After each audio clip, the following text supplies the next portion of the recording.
I love this pick for the Baltimore Ravens. This is a great selection at the 27th overall pick. The Ravens have selected safety Malachi Starks out of the University of Georgia, and he is going to have a massive impact on the team this upcoming season.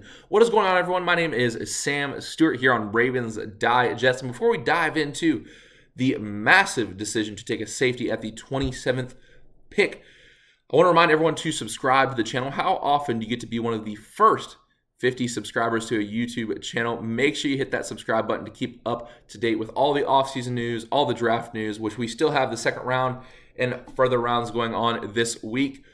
But also, we're going to have game previews and game recaps once that season gets rolling, so you're going to want to stay informed. So hit that subscribe button. So let's go ahead and get into it. Malachi Starks, safety out of Georgia, is the Ravens' first round pick at the number 27 spot. So let's go ahead and learn a little bit about Malachi Starks. He is from Jefferson, Georgia originally, and he was on the 2022 National Championship team. He's not afraid of the big moment. And just a fun fact, that 2022 National Championship team had 7 first-round picks. Crazy squad.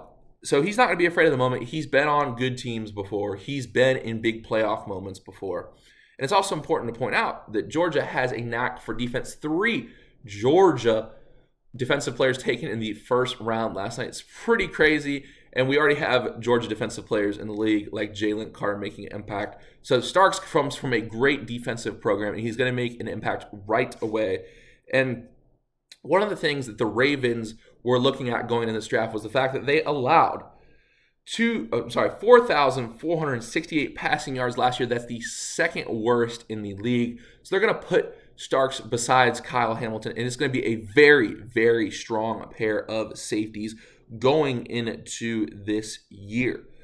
A lot of people thought, and even in the mock draft, the video that we did yesterday, a lot of people thought an edge rusher was going to be taken, maybe try to free up some of the existing corners and safeties, allow them a little less pressure to be perfect every play with a better pass rush.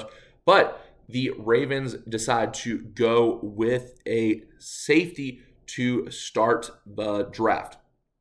So, what does this mean for the Ravens? Let's go ahead and look at some takes that people had last night from around the internet.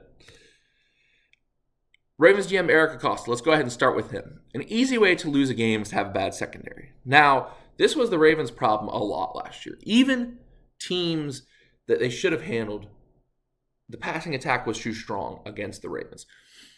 We know this from the statistics. We know it from watching it. But it's an important point to point out. It's a passing league in the NFL today, and especially with guys like Joe Burrow, Josh Allen, Patrick Mahomes, you could possibly run up to in the playoffs. The division with the quarterbacks looks a little strange right now. I'm not sure what the Steelers are doing. The Browns, always a mystery as well. But in those playoff moments, the Ravens are setting their expectations. It's a win now kind of pick. They need this pick to defend those quarterbacks that they're going to be running to in the playoffs, where their goal is to end up at the end of this year, trying to get over that hump. One thing that is important to consider, though, is that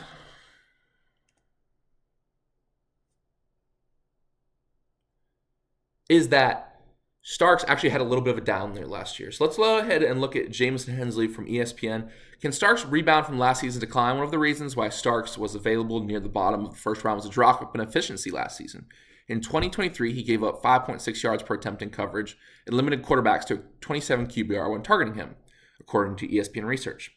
Last season, Starks gave up 7.4 yards per attempt in coverage and a 61 QBR. Despite recording only one interception in 2024, Starks gave up only one touchdown pass in 468 snaps. In an AFC North division with wide receivers Jamar Chase and DK Metcalf, Starks will get tested deep downfield. And like we were saying before, there's going to be a very quick learning curve. Starks is going to have to deal with a division and a AFC in general that has great receivers and great offenses. If you look at probably the 3 best quarterbacks in the league right now, outside of Lamar, if we're not including Lamar in this list, it's going to be Josh Allen, Burrow, and Patrick Mahomes. And don't forget, even though the Steelers might not have a good quarterback, they have DK Metcalf this year. Talking about guys like Jamar Chase as well.